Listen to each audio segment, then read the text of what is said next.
Welcome to the Nonprofit Exchange Podcast. Stories by leaders for leaders to help you raise the bar on your own excellence, to release the potential inside of you. Now, here's today's podcast. Welcome to the Nonprofit Exchange. This is yet another unique episode, 405. Really wonderful, and it continues to be wonderful. New people that we've discovered. Actually, Diane Strand discovered us, and so we've invited her to be on the show today. This is the Nonprofit Exchange. You can find it at the Nonprofit Exchange. Co-hosts Hugh, Ballou, and David Dunworth from Center Vision Leadership Foundation. And so, David, I think we need to get started and ask Diane, before we get into our topic of was fascinating topic. I'm going to let you introduce it. Before we get into that topic, tell us a little bit about yourself and your background and what your passion is. Oh, well, thank you. It's a pleasure to be here with you guys. My short or long version of my title is I'm a serial entrepreneur. I'm an executive producer. I'm a best-selling author, speaker, and nonprofit founder. And I've been in the entertainment industry for, I think I'm going to date myself, probably over 25, almost 30 years now. I had an extensive Hollywood career on shows like Friends, General Hospital, and Veronica's Closet, but I've been an entrepreneur for 21 years now with my own video production and multimedia solution company doing marketing and training videos. I also have an actor studio where we've launched over 100 careers into the mainstream entertainment industry as actors, producers, and directors. And I have a nonprofit called JDS Creative Academy that is a career pathway training in visual performing and digital arts. And we help those turn their dreams into reality by giving them training and career pathway in all areas of the arts that are from visual to performing arts for youth, teens, and adults, mainstream and special needs. And we've been rather successful in that. So I'm really proud to say that even in the special needs area, we have launched those into their dreams of passion of working in this industry as well. That's amazing. That's amazing. So our topic today is passion, purpose, and profits, and it's about reach for your dream. So there's a lot to unpack here. This is our audience are people leading nonprofits like yourself and people who sit on their boards and maybe some clergy doing some innovative and creative things. And it's really about making a difference. We are philanthropists and it's love of humankind, and we make a difference in people's lives in the work that we do.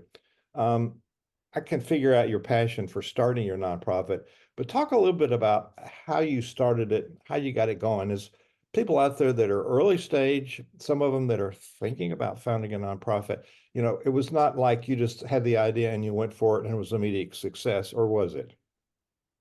Well, nothing's an immediate success, of course, but we were a small self-funded nonprofit. It started at my kitchen table with a couple of my close colleagues that I trust in the industry, and we sat down and decided that there was so much to offer that, it wasn't something that we could just do independently. We needed to come together as a collective to be able to open up doors for others.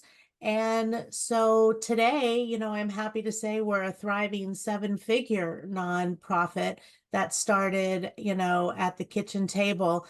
It didn't grow overnight. I would say it kind of grew after about maybe that 4th year. It was a good struggle for a good 4 years to try and get everything in place whether that be our determination from the IRS to be able to build those relationships with our city and our county and our, commerce around us. But then it started to grow. My philosophy is always say yes. And well, first it's show up and then it's say yes. And that's what really turned the nonprofit around. I was at a chamber mixer. So you got to show up, you got to get involved, you got to be out there in the community.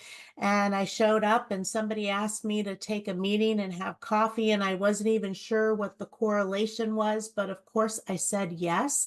And as I sat down and met with this person, it required me meeting with another person.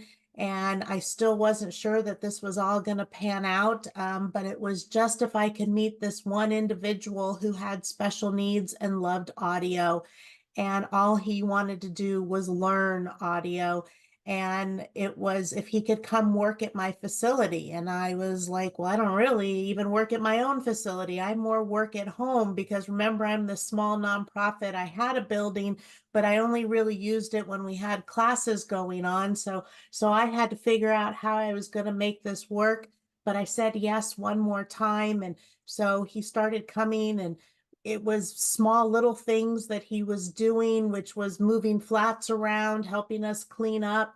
And he just started watching us as we started doing audio projects and video projects, and he started learning. And it dawned on me is if I could show him how to learn these tools and learn these trades, that maybe I could do this for more. And so I sat down with my writing partner and we created a Title 17 project design, which started bringing in adults with developmental disabilities to teach them video production and multimedia.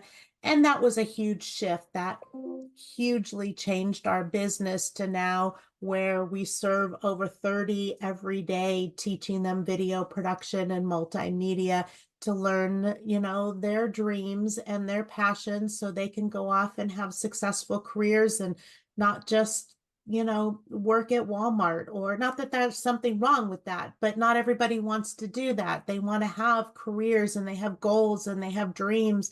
And just because they have challenges doesn't mean that they can't succeed with their goals and dreams.